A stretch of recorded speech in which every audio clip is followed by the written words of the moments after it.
"You are free to leave," said the Duke of Jennings. "The carriage is at the door, the settlement is signed, and no court in England will hold you to a word of it." His wife of 9 months looked at him across the breakfast table for a moment. Then she picked up the pot and poured his tea. To understand what that pouring cost, and what it bought, one must go back to the 11th of January, when Theodoric Vane, 6th Duke of Jennings, had 11 months to live and a village to dispose of. He had been told so in a consulting room in town by a physician with a gold-topped cane, who used the words wasting and providence and no more than a 12-month, and who prescribed a course of blue pills and a draught to be taken 3 times daily. Theodoric had thanked him, paid him, walked out into the sleet, and gone directly to his solicitor. "Read me the clause again." "Your Grace, it will not have changed since Tuesday." "Read it." So it was read. His grandfather, who had disliked his own son and mistrusted the whole future, had tied the Jennings estate with a provision that if the sitting duke should die unmarried, the whole house, land, and the village of Nether Jennings entire, 406 souls with their cottages and their commons, passed not to a nephew, but to a second cousin, Mr. Crail of Bath. Theodoric had met Mr. Crail of Bath twice. On the second occasion, Mr. Crail had explained, with enthusiasm, how much the Nether Jennings water meadows would fetch if they were drained and the cottages cleared. "Then I shall marry," Theodoric said. "Your Grace," the solicitor's pen stopped, "forgive me, in your present health a young lady of family." "I am aware that I have nothing to offer a young lady of family except 11 months of nursing and a black gown at the end of it." He looked out at the sleet. "Find me someone who wants a house of her own and will not pretend to weep." What his solicitor found, in February, was Miss Susanna Pruitt. She was 25, the daughter of an apothecary at Faring Cross who had died leaving her his debts and his still-room, and she had spent 4 years nursing other people's dying relations at 30 guineas a year. She came to the interview in grey, with clean cuffs, and sat down without being asked twice. "You know the terms," Theodoric said. "Your steward wrote them out. My name in the register, my signature on the settlement, a house in Radnorshire, and 3,000 a year afterwards." She folded her hands. "May I ask what is wanted of me before the afterwards?" "Nothing whatever." "Your Grace, that is a foolish answer, and I have nursed 9 gentlemen who gave it. Do you mean nothing, or do you mean nothing you are willing to name?" She said it without impertinence, which was somehow worse. "You will want someone to sit up. You will want someone to read to you at 4 in the morning, because that is the hour when it is unbearable, and to lie to your steward about how you slept. If you tell me nothing is wanted, I shall come unprepared, and then I shall be no use to you at all." Theodoric looked at her for a long moment. "Sit up," he said. "Read, and lie to Hobbs about Thursdays when the pain is bad and I intend to ride anyway." "Then we understand each other," said Miss Pruitt. They were married on the 4th of March at 8 in the morning in the estate chapel, with the steward and the housekeeper as witnesses, and no flowers, because Theodoric had not thought of it, and Susanna had not asked. He gave her his mother's ring because it was the ring that was there. It was 3 sizes too large, and she wore it on her thumb for a fortnight until the smith took it in, and every time he saw it on her thumb he felt a small, unwelcome shame. She moved into the east rooms. Separate rooms entirely. That had been in the terms too, in the careful language of solicitors, and neither of them ever referred to it. And then she went to work. Within a week she had had the sick-room fire moved, and the bed turned so that he could see the elms. Within 2, she had discovered that the kitchen had been sending him boiled arrowroot for 4 months, and had put a stop to it. She read to him badly, with a Somerset flatness on certain words, and stopping to argue with the author. And at 4 in the morning, in that unbearable hour, she read the driest possible things, agricultural reports, and a treatise on drainage, on the theory that a man cannot despair while being told about culverts. She was not tender. That was the thing that undid him. She was brisk and exact and occasionally very funny, and she treated a dying duke as a piece of work worth doing properly. And by May, Theodric had discovered that he waited all day for 6 o'clock, when she came up with the lamp and said, "Well, what have we done to ourselves today?" In June, she asked to see the drafts. "They are in the blue case. My physician sends them monthly."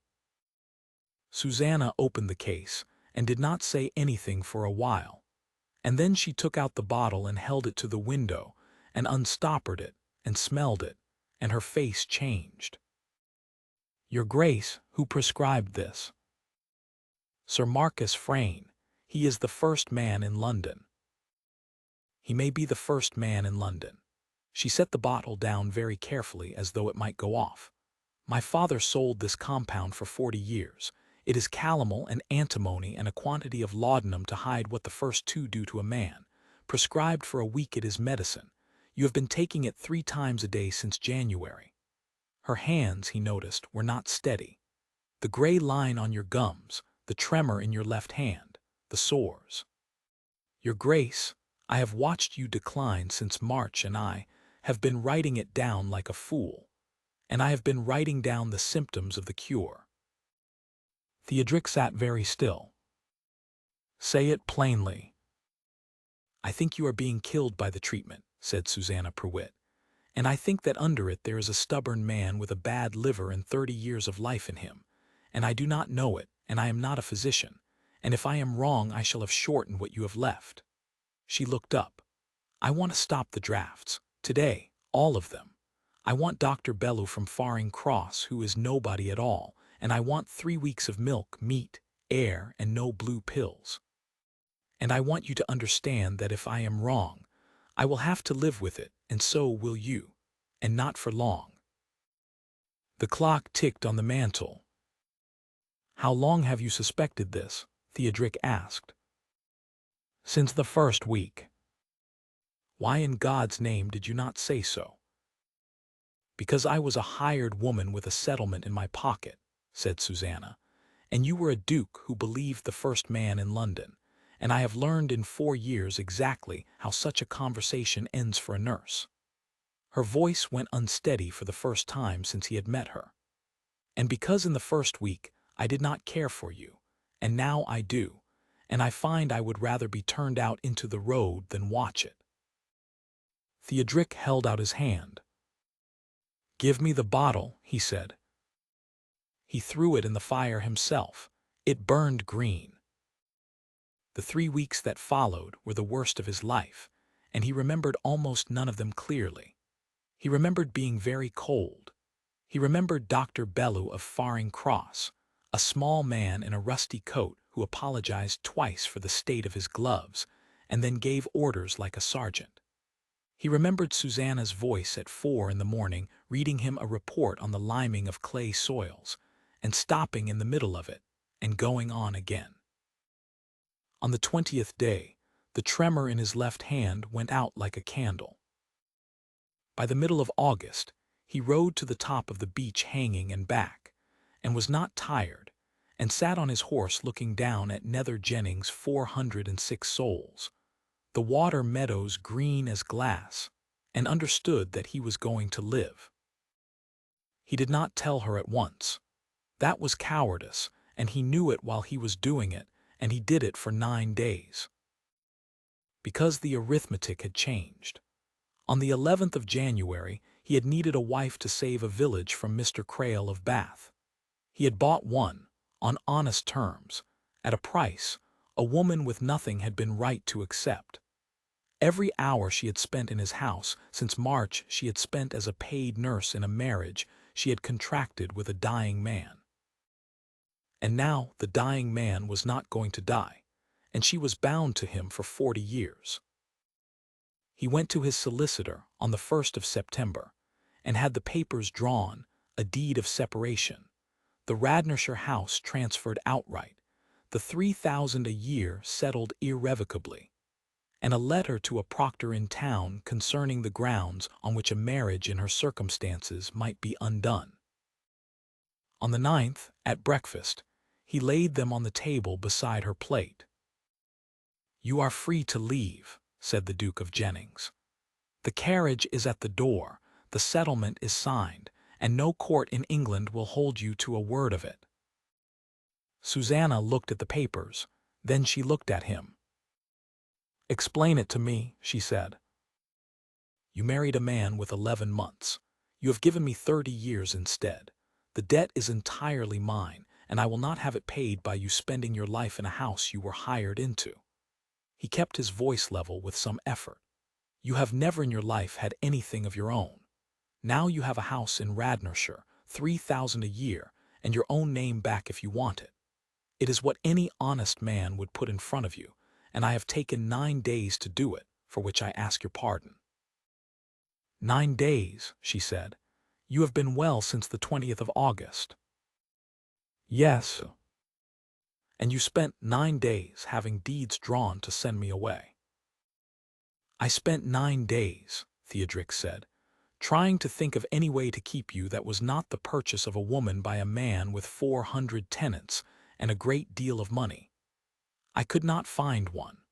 So I have done this instead, and I would be obliged if you would go quickly, because I am not going to manage this well." Susanna Prewitt, Duchess of Jennings, sat quite still for a moment. Then she picked up the pot and poured his tea. She poured it exactly as she had poured it every morning since March 2/3. No milk. The cup turned so the handle came to his right hand, because in March his right hand had been the only one he could trust. "Drink that," she said.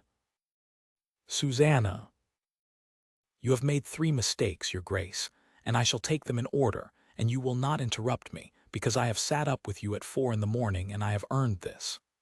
She set the pot down. "First, you believe I stayed in June because of a settlement. I told you in June, in this house, in that room, that I would rather be turned out into the road than watch you die. You were too ill to hear it, and I have been waiting 11 weeks for you to remember it.